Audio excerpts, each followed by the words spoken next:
করার সময়ও কি বলছিলাম, প্রথমে ইন্সপেকশনের প্রথমে কি করব, 3টা লেভেলে কি করে নিব, ইন্সপেকশন করে নিব। 3টা লেভেল হচ্ছে, একটা এরকম করে বসে দেখবা, আরেকটা হচ্ছে যে এরকম করে এই পাশ থেকে, তারপরে তুমি দাঁড়িয়ে থাকবে এখানেই, জাস্ট এই পাশে মাথা রেখে, ঠিক আছে। তাহলে এটা কি গেল, ইন্সপেকশন। পালপেশনে কি কি দেখবো, এখানে আমাদের 2টা পয়েন্ট নাই। কোন 2টা পয়েন্ট আছে, বাইল্যাটারাল সিমেট্রি আর ভোনাল সিমেট্রি। তো বাইল্যাটারাল সিমেট্রি এখানে আমরা কি করবো, 3টা লেভেলে দেখবো, এবং পেশেন্টকে কি বলবো, বড় করে শ্বাস নিতে। এখানে ফিঙ্গার মুভ করবে না, তুমি করাবা, বাবা বড় করে শ্বাস নেন, ঠিক আছে, বড় করে শ্বাস নেন, শ্বাস নেন, ঠিক আছে। তাহলে এটা গেল কি, বাইল্যাটারাল সিমেট্রি। আমি বলছিলাম যে ব্যাক করার সময় টোটাল চেস্ট এক্সপেন্সিবিলিটি দেখার, মানে ফিতা দিয়ে মাপার দরকার নাই, আপাতত এরকম। ও আচ্ছা, শুরুতেই কি করতে হবে, পেশেন্টের হাতটা ক্রস করে, হাতটা যে ক্রস করে, মানে 2 হাত এটা, হ্যাঁ এটা শুরুতেই করে নিতে হবে, আমি ভুলে গেছি, ইন্সপেকশনের আগেই করে নিবা। একদম ইন্সপেকশন থেকে অসকালটেশন পর্যন্ত কি থাকবে, হাত এরকমই থাকবে। আচ্ছা, হাত এরকম করে কি করবা, ইন্সপেকশন করে নিবা। তারপরে পালপেশনে কি দেখলাম, বাইল্যাটারাল সিমেট্রি। এরপরে পালপেশনের কোন পয়েন্টটা বাকি থাকলো, ভোকাল ফ্রেমিটাস। ভোকাল ফ্রেমিটাস শুরু করব কোথায় থেকে, সুপ্রাক্ল্যাভিকুলার। বাবা বলেন 3 3 3 3। আচ্ছা, তাহলে দেখো এরপরে আমরা এখানে কি সিস্টেম শিখাইছিলাম, যে এখানে হচ্ছে 2টা লাইনের মধ্যে হচ্ছে প্যারাভার্টিব্রাল আর ডরসাল স্ক্যাপুলার। আমি তোমাদেরকে বলছিলাম অত হিসাব নিকাশের দরকার নাই, প্যারাভার্টিব্রালে করবা 4টা, ডরসাল স্ক্যাপুলারে করবা 3টা। তার আগে আমাদের করতে হবে কোথায়, মাসলে। তাহলে প্রথমে আমি সুপ্রাক্ল্যাভিকুলার রিজিয়নে কি বললাম, পেশেন্টকে 3 3 3 3 করে নিতে বললাম। এরপরে মাসলের দেখার সিস্টেম কি বলছিলাম, ল্যাটারাল, মিডিল, মিডিয়াল, কিন্তু এই যে ল্যাটারাল ল্যাটারাল, তার মানে বাবা বলেন 3 3 3 3 3 3 3 3 3 3, lateral lateral, middle middle, medial middle, ঠিক আছে। দেখো পেশেন্ট হাত ছেড়ে দিছে, উনি কিন্তু পরীক্ষায় তোমার কি খেয়াল রাখতে হবে, যাতে হাত ছেড়ে না দেয়, হাত ওই রকমই থাকবে ক্রস করা। এরপরে তাহলে দেখো সুপ্রাক্ল্যাভিকুলারে দেখলাম, মাসলে দেখলাম, এখন আমরা কি বললাম, প্যারাভার্টিব্রালে দেখবো 4টা, ডরসাল স্ক্যাপুলারে দেখবো 3টা। আচ্ছা, ও বলেন 3 3 3 3 3 3 3 3 3। প্যারাভার্টিব্রাল দেখার সময় হাত ছিল পাশাপাশি, এখন হাত চলে যাবে দূরে দূরে।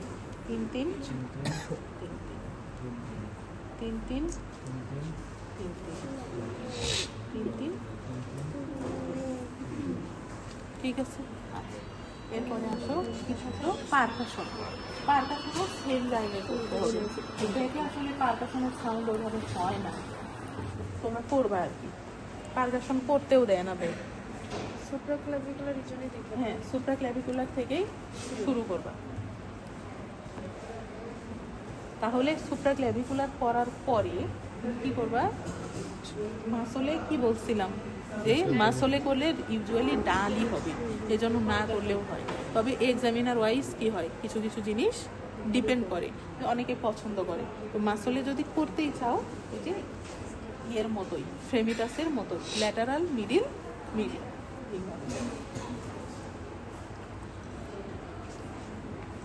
কালকে করতে হবে।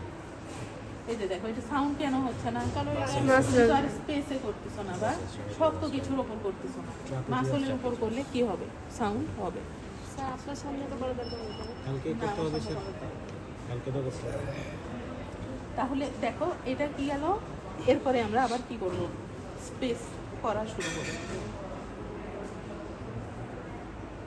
এই যে হাতটা এরকম ওয়াইডলি রাখবা, তারপরে তুমি সাউন্ড হোক না হোক টোকা দিবা।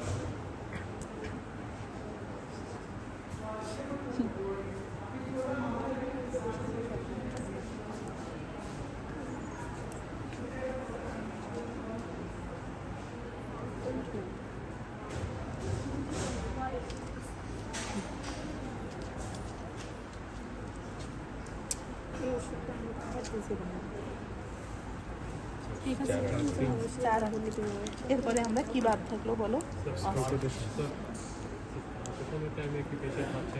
না না না, হাত কখনোই ছাড়া যাবে না, আমি বলছি তো। Full time full time back of the chest মানেই পেশেন্টের পজিশনই হলো হাত কি থাকবে, আড়াআড়ি করা থাকবে। এরপরে অসকালটেশনে কি করবো রে, ওই সেম জায়গাগুলোতে করবো, জাস্ট সুপ্রাক্লেভিকুলারে শুনবো বেল দিয়ে, বাকি জায়গাগুলোতে শুনবো ডায়াফ্রাম।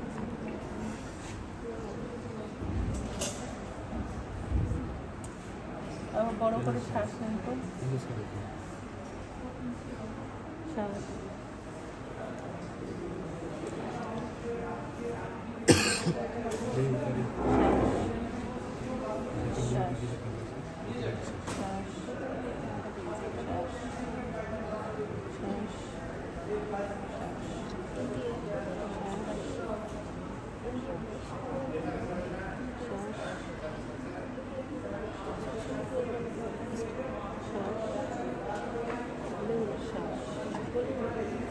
ঠিক আছে, দেখো এখানে না চর্বি করে কিছু না, এটা আমি ব্যাক অফ দ্য চেস্ট শুরু থেকে তারপরে কি সেম জায়গাগুলোতে 3 বলতে বলবো।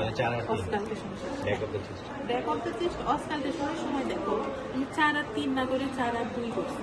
এইটা হচ্ছে যে অসকালটেশনের সময় একটা স্পেস কম করলে কোনো সমস্যা নেই, কারণ এই যে তোমার স্টেথোস্কোপের ডায়াফ্রাম বা বেল, এটা একটা ওয়াইড স্পেস, তো তুমি যদি একটা স্পেস কমও করো কোনো অসুবিধা নেই। এই জন্য কি এই যে উপরে 4টা নিচে 3টা, তোমরা এটাই প্র্যাকটিস করো, উপরে 4টা নিচে 3। ঠিক আছে, তাহলে তারপরে শেষ কিন্তু লাস্টের পয়েন্টটা কিন্তু আমি করি নাই, কারণ ওই সেম 3 সেম জায়গায় স্টেজ রেখে রেজারেন্স দেখো। তাহলে কি হয়ে গেল? মোবাইল সেটা হচ্ছে